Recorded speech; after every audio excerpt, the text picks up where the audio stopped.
The Pines Tennyson family, with the unfortunate addition of Pacifica Northwest, found themselves staring ahead at the twisting, glowing form of the creature ahead of them.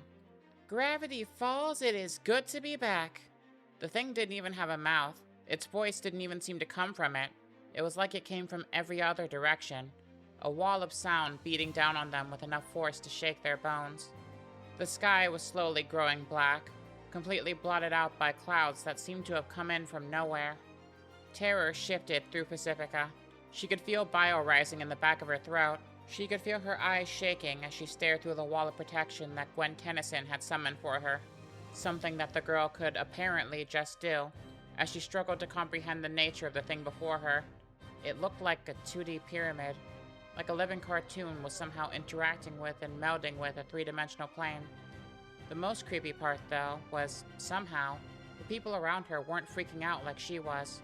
The boy who had insulted her mere moments ago was staring with a blank face at the creature before him. Dang, I knew the drawing on that wheel was a triangle, but... I know. I thought it was just a simplified drawing, but he really is just a triangle.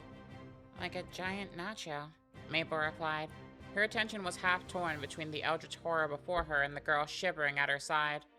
The girl who had belittled Mabel barely an hour before, who now, thanks to the girl's shirt, and thanks to the memory flooding back to Mabel of what the cipher wheel looked like, Mabel knew was a totem, like them.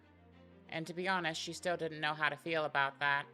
She liked every other totem that she met. Of course she did, most of them were her literal family.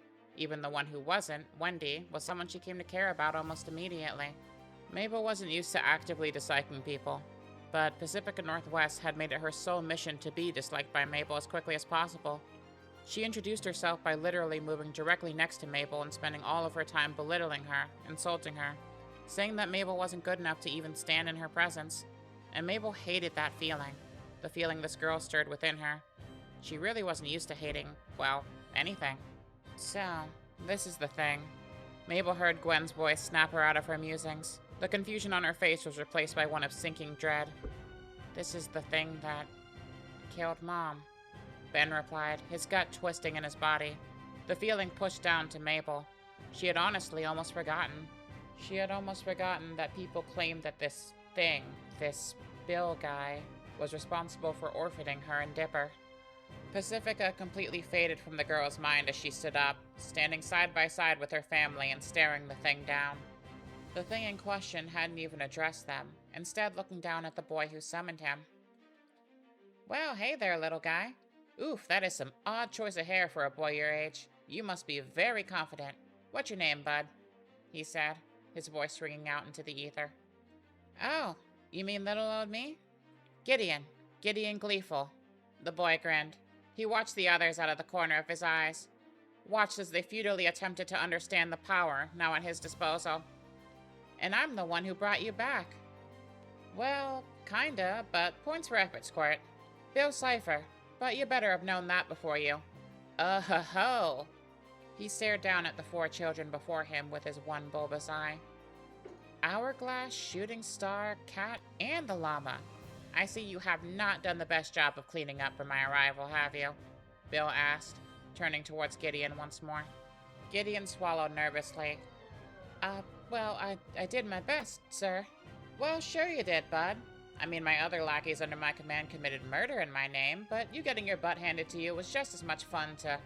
The pyramid moved its featureless face towards the sky, making a motion like it was sniffing the air, even though there wasn't a single nostril on its face. Huh. That almost smells like pine tree and ice in the distance. And another one I can't quite put my finger on. Actually, maybe even another couple.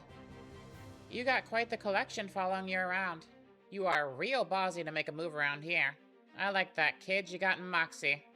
He snapped his fingers, sparkles flowing through his hands as an old-timey cigar appeared in his palm. He twirled it like a baton. You got grit. You might just have what it takes. Oh, yeah, I'm gonna hit him, Ben snarled. He didn't know what to expect from the creature who was responsible for apparently ruining so much of their lives, but for him to be this unserious? Ben himself never took anything seriously, but seeing that reflected in a creature who was determined to ruin their lives, determined to kill them, it made him sick. It made him angry. He could feel his teeth gritting, as he once more moved his hand towards the Omnitrix. His hand managed to press against the dial, pushing it up, but as soon as it did, his vision changed. Where there was wide open forest, there was now a giant eye staring down at him. Bill had moved. Ben didn't even see it happen. That's the spirit. Look at you, not an ounce of fear. You just want to thrash me around, don't you? I'd be embarrassed for you if you didn't. I mean, if someone had a bunch of people break into my house and kill my... In that instance, a flash of energy blasted through Bill's side. All that happened was the creature warbling like a hologram until the image stitched itself back together. Ouch! Wow, you shot up more than I expected. Try to slow you down and you just keep on pushing, don't ya? Your powers pack a real mean punch. Or you know, they would if I was actually here, he said, appearing beside Gwen, floating around her head. Ben's hand drifted away from his watch. Wait, what do you mean you aren't here? Ben asked. Oh, hourglass, hourglass, hourglass. How you'll become one of my greatest foes astounds me. No wonder everybody in your family's smarter than you. Needed to compensate somehow, Bill said, laughing echoing behind his voice the entire time. You're like a projection or something. You're like an image in our heads. You aren't even here. What? Pacifica screamed out. What? How is everybody in your family just comfortable with saying stuff like this? What are you, a family of freaks? What, you mean compared to the Northwest? Seriously, calling them freaks? Pot meat kettle. What's that supposed to mean? The tone coming out of her mouth was very clearly meant to feel indignant, but she couldn't muster it. The fear behind her voice was too tangible. Well, ask your parents, Bill replied. Or don't. We'll see if you're still able to speak by the end of the day. The whites in the creature's eyes went red as he faded from sight, disappearing like the air itself dissolved around him, and once more reappearing in front of Gideon. So, what's it gonna be, kid? How special is your little wish? Come on, make with it. What can I do for ya? Bill asked, the red in his eyes slowly going away. Gideon blinked. It all depended on him? He had every opportunity to do whatever he wanted? It clicked into place for him. From the information that he knew about Bill, what he managed to gather from his own journals, not to mention the people who he actually had dealings with, Bill was a being of almost unbelievable power. He was practically a god. It was part of the reason why, at least according to the journal, people were so determined to make sure he never set foot in their dimension again. Bill must have not have been here fully. In Gideon's own journal, he saw the way that you gained Bill's powers was to shake his hands. It was apparently how power was transferred between realms. A deal? Gideon's face twisted into a smile. His enemies were ahead of him in so many ways. Their powers, their knowledge, but he could catch up. In an instant. All he needed was more power. And to get more power, he locked eyes with the Pines Tennysons. The journals. I want the other journals, Gideon said. Oh, I getcha, Bill snickered. So, plan? Ben asked. His plan was to deck the pyramid right in his pointy face, but that went out the window. I don't know, Gwen swallowed hard. We can't touch him, and I don't know what would happen if we attacked Gideon. Attack Gideon, got it. Ben nodded. Before his sister could stop him, both he and Mabel moved out behind the protective wall. Gwen groaned as she went to follow them, Pacifica being the only member of the totems to stay put, frozen in fear. So, I help you find the other journals, and in exchange, you owe me a favor. How's about it, Chief? Bill's voice rang through the air. The Pines Tennyson family mere steps away from him as he raised his hand towards Gideon. The sound of the Omnitrix chirped into the air as Ben raised his hand to slam it down. He didn't even care what alien he got stuck with this time. Even gray matter would be able to outthink his problem, even if he couldn't smack the pointy freak. But man, Ben had to admit, he wanted to smack him.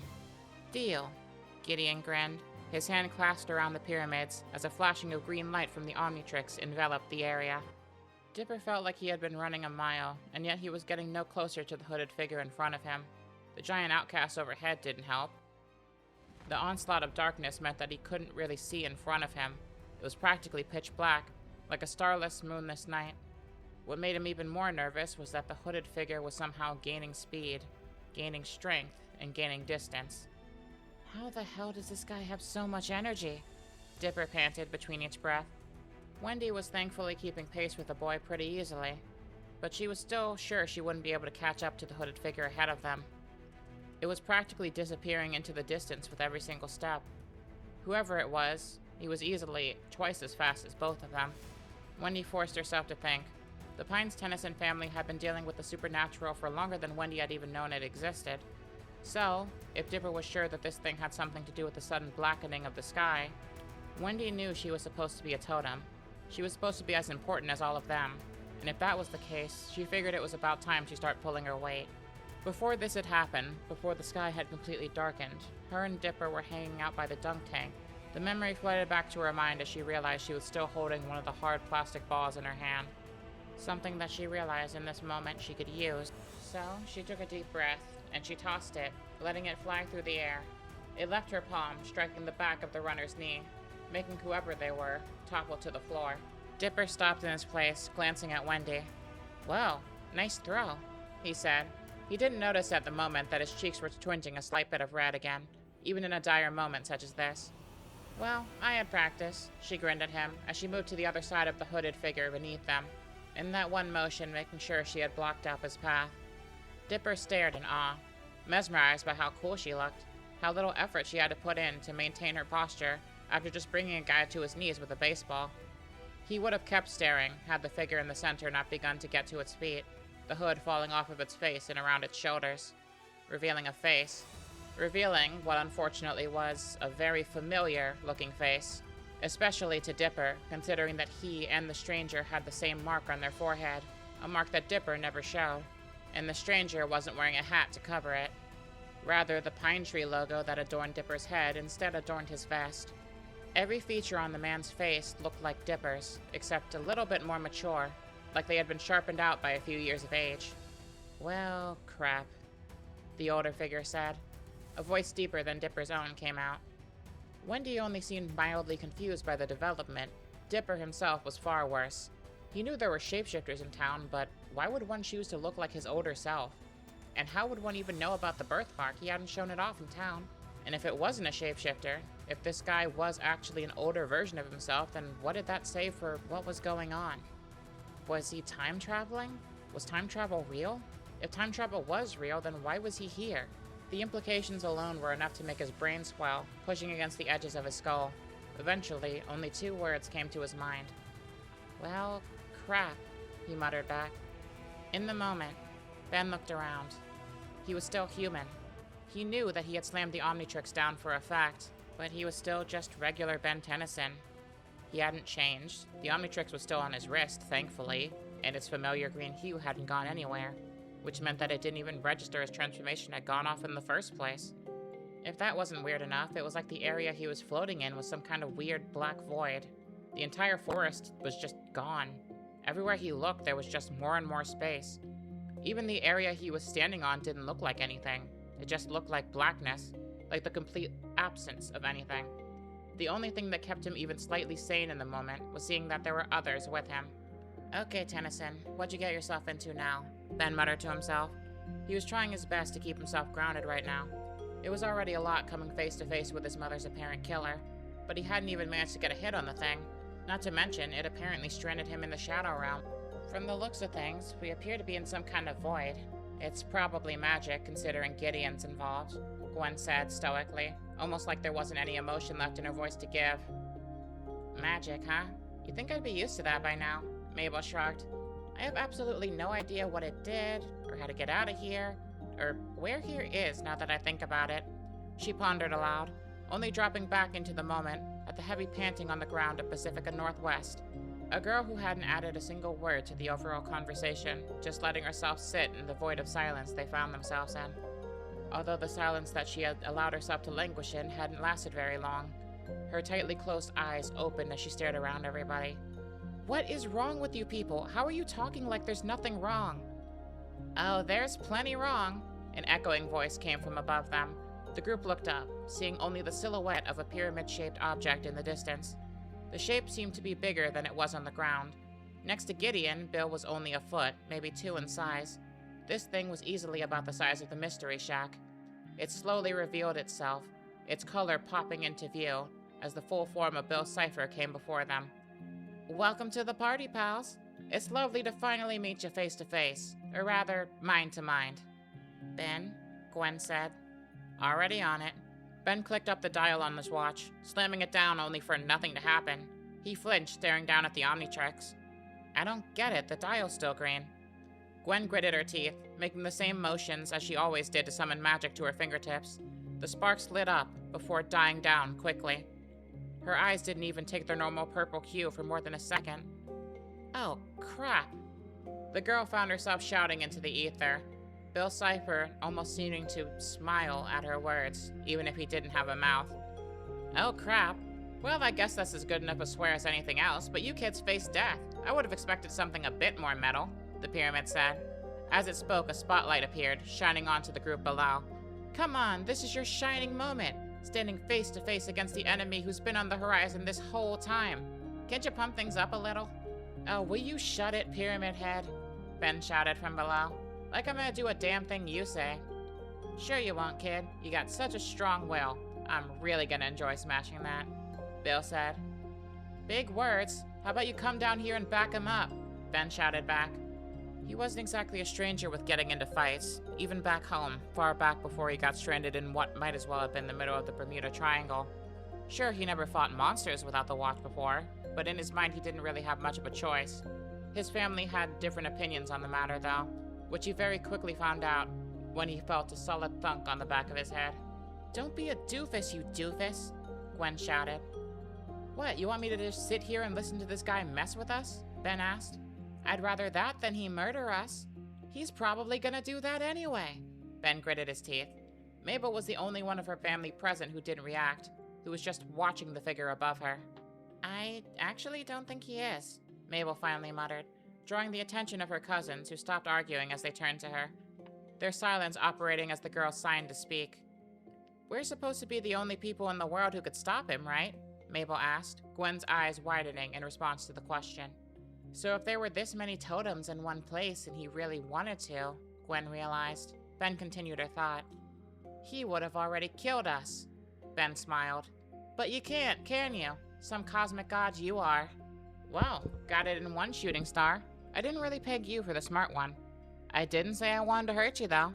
I just wanted to bid you a fond hello and see you before your confidence comes crumbling down with the rest of your lives. The voice echoed all around them, boring into every inch on their skin. Though if you want to meet a premature end, there is somebody around here who should be able to help with that. Wait, what? What's that even supposed to mean? Gwen asked. Oh, don't worry about it. Or do, that's way more fun. Been nice chatting, but I have a more interesting mind to raid. Have fun wandering blindly. He snapped his fingers. The sound shook the very air around them, the world cracking and splitting apart like glass in a broken mirror. The 4 kids in the area felt their balance give out as they all fell through the floor, falling once more into the nothingness below. Where did I find the journal? Dipper shouted. Wendy glanced at him in confusion. I'm testing a theory, Dipper said. I really don't have time for this, the older version of himself said. You found the journal in the woods, on the same day Ben found the Omnitrix. Mabel has called you Bro since you were, 3. And underneath your hat you have a mark that looks exactly like this one. He pointed at the spot on his head. Isn't that right, Mason Pines? Well, that's unsettling. Dipper swallowed hard. Wendy looked at him, having put the whole thing together. Wait, your real name is Mason? Wendy asked. You really don't need to call me that. Dipper laughed nervously. Now really isn't the time, Pines, his older self said. Right, yeah, Dipper nodded. Wait, the time for what? What are you even doing here? How are you here? What's... Slow down, man. I don't even want to be here. Trust me, this is the worst possible... The teen looked down to his younger self. Worst possible time? Dipper asked. Why, because of the clouds? Well, if you think they're just clouds, then apparently I didn't get much smarter until later in life. The older one joked. Dipper himself glanced around the area. Everything was fine, if quiet. Far too quiet, actually. He looked around the festival grounds and saw that not a single person was moving. As a matter of fact, they were all incredibly still, slumped over. He was even sure he could hear snoring, faint as it was. Wait, they're sleeping? Dipper pondered. Wait, the entire town is asleep? Wendy shouted. How did that even happen? What could actually... Wait, why didn't it happen to us? Maybe because we're totems? Dipper muttered to himself. His older self nodded slightly. Yeah, you're actually kind of on the right track. Wait, so totems can't be affected by magic? Oh no, you definitely can. The resistance is complicated. It's something it took me a long time to figure out. And by extension, it will take me a long time to figure out. Well, that's annoying, Dipper thought to himself. In fact, he was so caught up in his thoughts that he barely noticed his supposedly older self messing with something that looked almost like a watch, slimmer than the Omnitrix. Hey, wait, what are you? Look, as much fun as it is going down memory lane, I really have to... Oh, no, you don't, Dipper shouted, rushing towards the man, grabbing his arm as Wendy grabbed the other one, the two of them toppling the man over, as a spark came from his wrist, an explosion of light erupting around them, swallowing them whole as they disappeared into the ether. When Dipper looked up, he found himself still inside the forest, but it was different. The sky wasn't completely black anymore. It was like a rainbow of light had broken through. If he had to guess, the cause of it was a giant hole in the sky. A giant X-shaped hole that seemed like a tear in the fabric of the universe. Dipper? Wendy said next to him. He glanced at the girl, watching a look of horror cross over her face. He looked in the same direction she was, and in doing so, he watched in horror as the remains of the mystery shack met his eye. It looked half destroyed, broken, and busted up. The space before him looked almost like a footprint. Please tell me I'm dreaming, Wendy said next to him. Well, if you are, when you pinch yourself, could you wake me up too? Dipper said, his voice wavering, nearly catching in the boy's throat. He felt like he was drowning, like the word itself had become heavy and dense, nearly impossible to breathe in. He barely noticed when he was picked up by the back of his shirt. His eyes barely made contact with the whirlwind of the world around him. In all honesty, the boy barely had time to think. He was pulled out of the clearing in the forest, out to the sides where it would be harder for people to see him, alongside Wendy, who was dragged with him. He looked into the eyes of his older counterpart. Those eyes were warning him to stay as silent as possible. Dipper nodded. As he did, a giant gremlin-like creature appeared within his line of sight, nearly blocking his view entirely. It easily towered over most of the trees, bigger than anything Dipper had encountered in Gravity Falls, even the gnome kaiju they had met on their first week. And from the way his older self was reacting, which was barely at all, this apparently wasn't a very new thing. The group stood with bated breath until the creature lumbered its way away, Dipper finally gathering the courage to stand and stare at his teenage counterpart. Please tell me I'm wrong about this, Dipper said quietly. Please tell me that this isn't the future. Dipper spoke his guess out into the ether as his older self just stared, the silence telling Dipper that unfortunately, he was probably right. Getting real tired of falling here, man, Ben said, wobbling to his knees. Do you really have no other tricks? He dusted himself off, but this time he wasn't stuck in the middle of nowhere. If anything, this place looked a bit too normal. He was in the mystery shack. Floor just as dusty as it always was. The place just as unkempt as it always was. The TV was even playing in the distance just as it always did. Wait, am I awake? Did the spell wear off? Man, that guy really is lame. Ben scoffed, moving to explore the area around him only to nearly trip on something. No, not something, he corrected himself. You have got to be kidding me. His eye twitched. 3. There were 3 other people around him when the pyramid snapped its fingers. He was related to 2 of them. He liked 2 of them. Ben might have not have been the best at math, but he knew that the odds were definitely in his favor for not ending up with Pacifica, he groaned through his teeth. You really shouldn't say my name like that, she said between heavy breaths, having apparently caught her sanity just enough to be able to move and speak once more. A Northwest, you just got kidnapped by an interdimensional being, and you're bringing up your family? Again? Ben asked. The girl paused, her voice catching in her throat. So, are you gonna get up, or are you just gonna lay there on the ground? He asked. Considering how you act, it would make sense. That is enough out of you, you gremlin, the girl shouted, shooting to standing height as she narrowed her eyes. What makes you think you can... Oh, cool, you got up, Ben said, walking right past the girl. Pacifica's eye twitched as she followed him. She screamed a bunch of things that Ben had mostly tuned out as he walked around the shack, checking for other members of his family. Unfortunately, he found nobody as he stumbled from room to room. In fact, he found a disturbing lack of things in general. For one thing, there was a distinct lack of any kind of decoration in Dipper and Mabel's room. All their stuff was just gone. Unsettled by that, he went back to the only thing that he did find normal. His grunkle sitting in front of the TV. At least that's something good to focus on, he said aloud. Are you even listening to me? Pacifica asked. Were you saying something important? Ben asked back. He moved further into the room to get Stan's attention. Seriously? Why are you so infuriating? Pacifica groaned. Do you know how many people would kill to be where you are right now? What, being nagged at by you? Having fans isn't the same as having friends, Northwest. Ben replied, barely any emotion entering his voice as he moved beside his grunkle. The man in question hadn't moved even once since they had walked into the room, and they weren't exactly talking quietly. But Stan did have a habit of getting completely absorbed into TV, so that didn't set Ben off too much. What was setting him off was the fact that the boy's hand moved directly through the man's shoulder when he went to shake it, making Ben jump back, landing flat on his back.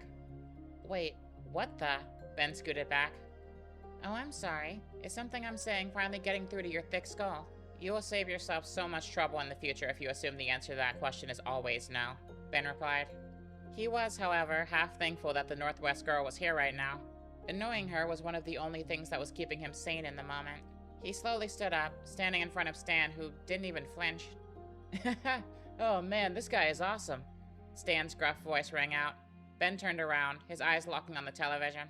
It was playing some old spy movie, one of the old cheesy ones with over-the-top villains. Right now, the main spy in question had just kicked somebody wearing an over-the-top bird mask off the side of a building where he plummeted to his doom. Flightless birds, the man on the TV quipped. Stan's laugh got even louder in response. Ben found himself sighing. Man, why couldn't I have gotten stuck with Gwen? He groaned, not having any clue what was going on. Dipper was off with Wendy somewhere, so he wasn't even dragged into this situation. Gwen was the only book-smart member of the Pines-Tennyson family in their group, and he knew for a fact that if she was here, she would at least have a theory or something. The best Ben could come up with was that there were ghosts or something, and he really hoped that wasn't true. Can he not see us? Are we ghosts? Did that thing kill us? Pacifica asked, her voice on the verge of screaming. In Ben's head, he lined up a response about being a lot more sure that his guess was wrong now that she said it, but he stowed that away when he saw the terrified look in her eyes. I don't think so, he replied. I've been a ghost before. Kind of. Wasn't anything like this. The boy shook his head in remembrance of Ghost Freak, the transformation that he had been trying very hard not to use lately for a litany of reasons. You've been a ghost before? She said, her voice shaking with every syllable. I haven't died or anything. It's complicated. Ben scratched the back of his head. He looked at the girl's trembling body and her breath that got more and more heavy with every second. We're gonna be fine, alright? I've been through a lot worse. The girl nodded slowly as she stared at Ben, only for her face to soon go as pale as a sheet, as her eyes started trembling. Ben raised an eyebrow at her, as she slowly lifted her shaking hand up in a pointing gesture behind Ben. And once the boy did turn around, he felt his stomach drop out of his body. There's no way. He stepped back from the twisting, floating form above him that cast a shadow over him. Wait, but you can't be here. You can't be in front of me. I'm you. You were never me. The hissing voice of Ghost Freak responded. The menace from its aura was so tangible, Ben felt it, as a wave of cold rushed up his body. You foolish child. You understand not the effects of the object on your wrist. What lies within the DNA that you use to shift and manipulate your body. For an ectoneurite like myself, my conscious lies within every strand, every cell of my being. I've been stuck in that abomination of a device for decades. Wait, decades? Suddenly, Ben was a lot more clear on why Ghost Freak's transformations kept feeling off, why it kept feeling like he was losing control. But that wasn't the only revelation that hit his head in the moment. He didn't know what the Omnitrix was, but in his head, he honestly half thought it was some kind of older-than-time thing. Apparently, according to this thing, it had been invented pretty recently, and whoever made it apparently didn't check to make sure that the pieces weren't alive. Look, man, I didn't... What? You didn't know? I'm aware. I've had the displeasure of being inside your head every time you transformed into me, every time you used my biology to fight for your life. I'd say it's time for a little payback, wouldn't you? It narrowed its single bulbous eye, as its hands, already sharp and pointed at their edges, morphed into almost knife-like appendages at the end of his fingertips. Let's see how you like your body being piloted around by another person. Of course, you likely won't experience it. Not after I rip your soul to shreds. Ben's breath began to pick up. This wasn't happening. This couldn't be happening. How could this thing even exist apart from his body? His mind barely had time to catch up with the world around him as he felt himself being pulled to his feet. He was pushed to the entrance of the mystery shack as he ran outside. He only stopped when he realized he was safely outside the front doors, at the edge of the forest. He turned his face to see Pacifica. So she was the one who dragged him out of there. What? Your family is full of superheroes. I'm not gonna let you die when I'm still stuck in this place. Ben found himself laughing in the moment. Wow, just when I was about to start respecting you, he joked. He was thankful in the moment for the distraction. It kept his mind from spiraling from what he just saw. Oh, shut up. She turned her head away from him. If you die and leave me here, I'll kill you myself. You understand? She shouted. All right. I guess that's fair in that. Huh? Ben stopped, Pacifica stopping with him.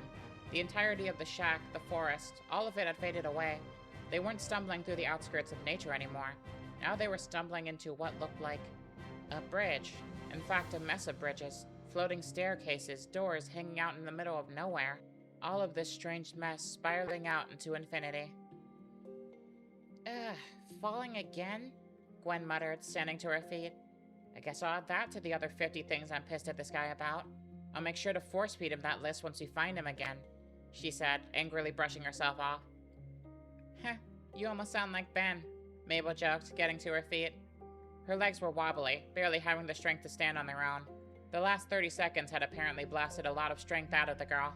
I do sound like Ben. Please don't tell my brother I said that. The last thing I want is that idiot thinking picking fights is smart. Gwen glanced around the area. It was vast. A space that barely made sense and that stretched out into infinity. Doors littering every corner of the world. Wait, speaking of, where is... Uh-oh, Gwen whispered, her eyes drifting around her. It does look like we lost a couple of people, Mabel said quietly. Gwen felt a chill run up her spine. She had been protecting Ben her entire life, so not being able to right now. It's fine, she sighed. Ben will be fine, he has the Omni. The memory of her and her brother's powers failing her earlier fled to her mind. Well, he's probably not alone. Yeah, that's true. If we're together, that means Ben's with... Northwest, Gwen realized. Oh god, those two are gonna kill each other. Mabel herself silently let loose a sigh of relief, the girl not wanting to admit it, but being glad that she was stuck with somebody who wasn't their newest totem. The situation was already bad enough in her mind. She didn't want to spend the rest of this near-death experience being mentally tortured, or at least more mentally tortured. We should probably find them. If this Bill guy wants us separated, then we should probably pull ourselves together. You're right, Gwen nodded. Calm as always, aren't you? She asked. You really think so? Mabel asked, scratching the back of their head. I wouldn't say that. Really? Gwen asked. You rode a giant mosquito off the second floor of an abandoned mall, she replied. Well, naming it, and also dive-bombing mutants with glitter. Both, might I add, with zero hesitation. Ben shows more hesitation, and he has superpowers. Huh, I guess I did do that, Mabel replied. She felt the memory of Pacifica's voice in the back of her head, telling the girl that nothing that she did could be taken seriously. That Mabel's family as a whole couldn't be taken seriously. Sure, Ben had emotionally destroyed Pacifica a few moments later, but it still made Mabel feel, well, she wasn't sure what she felt. She really wasn't used to being that upset, but right now, she was better. Definitely better. She let herself smile widely. Yeah, I guess I am pretty cool. Mabel leaned on a door to her left. Almost immediately, it gave way, making the girl collapse onto the ground of what appeared to be a metal surface. Why don't we start this way? Mabel asked. Gwen smiled as she helped the girl to her feet. Sure thing, Pines. As she did, she stopped midway, the both of them looking up around their surroundings. It looked weird. Not just weird, it looked almost alien. What the heck? Gwen felt herself shouting. What's going... Mabel shot to her feet, her eyes sparkling as she took in the sight before her. Most of the area was steel, nearly every inch. There were beeping consoles around the walls, things that presumably were far too complicated for the girl to understand. But there was one thing that wasn't. The windows that adorned every single wall in the area, showing her what couldn't be mistaken as anything else but... Space! Oh my god, Gwen, we're in space! She grabbed her cousin by the arms, shaking them. Gwen, we're in space! We're in space! Gwen sputtered out. This can't be real. She scratched her head furiously. The details of what she knew so far had rocketed through her brain. For whatever reason, this Bill Cipher guy couldn't hurt them. He wasn't even capable of touching them. He just trapped them in this weird dimension, a place where their powers weren't working, and now they were in space. Yeah, she had nothing. Damn it, I wish Ben were here, she muttered to herself.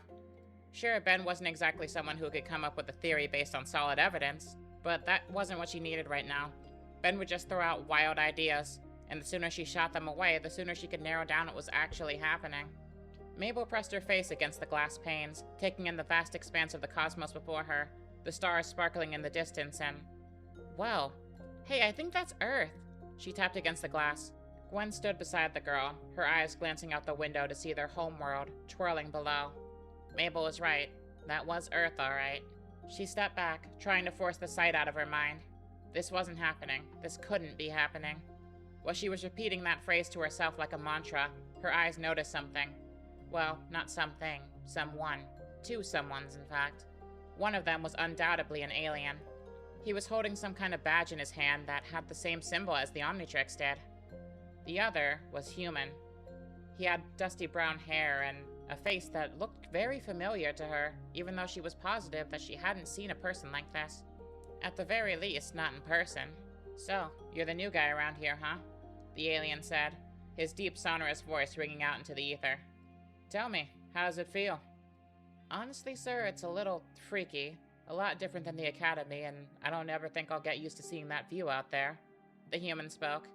He glanced in the direction of Gwen and Mabel. Though, in doing so, he didn't seem to register them, not even slightly. Can this guy not see us? Gwen asked. Oh, that's freaky. It's like we're ghosts or something, Mabel replied, spinning around the room to face the other occupants. Her eyes razor-focused on the only human in the room. Hey, does he look familiar to you? She asked, her head tilting slightly. I was getting that sense, yeah, Gwen replied. Why, do you have an idea where he's from? Not really, no. But it's almost like... So, want to introduce yourself properly, rookie? Yes, sir, the human replied. The name's Max, Private Max Tennyson, reporting for duty. He smiled. In that moment, Mabel and Gwen stood side by side with each other, neither one of them daring to say a word. As though, if they did, this image would somehow change, solidify, break. They didn't know what possibility freaked them out more. The first one to break the silence between them was, of course, Mabel, who was only able to say what they were both practically screaming in their minds. No frickin' way. Hey everybody, I hope you're all doing well, and thank you so much for checking back in for another video from Earth OCU, Omni Falls Edition. It was really fun to break back into this iteration of the story for a bit. I was definitely excited to reveal my iteration of the adaptation of both Gravity Falls and Ben 10's future arcs. Seriously, both Gravity Falls and the original Ben 10 series have episodes dedicated to time travel. I really felt that I had to adapt that, and I want to do it in a fun way. I definitely look forward to examining both the future timeline and a bit more about the memory dimension that everybody's trapped inside of, not to mention the fun revelations that might come their way. So, if you returned, then thank you guys so much for coming out to check out another video. And if you're new, thank you guys so much for checking this one out. In the meantime, if you like this video, please feel free to let me know by leaving a like, and be sure to comment to let me know what you liked about it. Finally, please feel free to subscribe so you don't miss out on the future of this or any other series that I produce. Thank you guys so much for watching. I've been your captain, and it's been a pleasure to take you on another tour of the strongest Earth in the multiverse. Goodbye for now.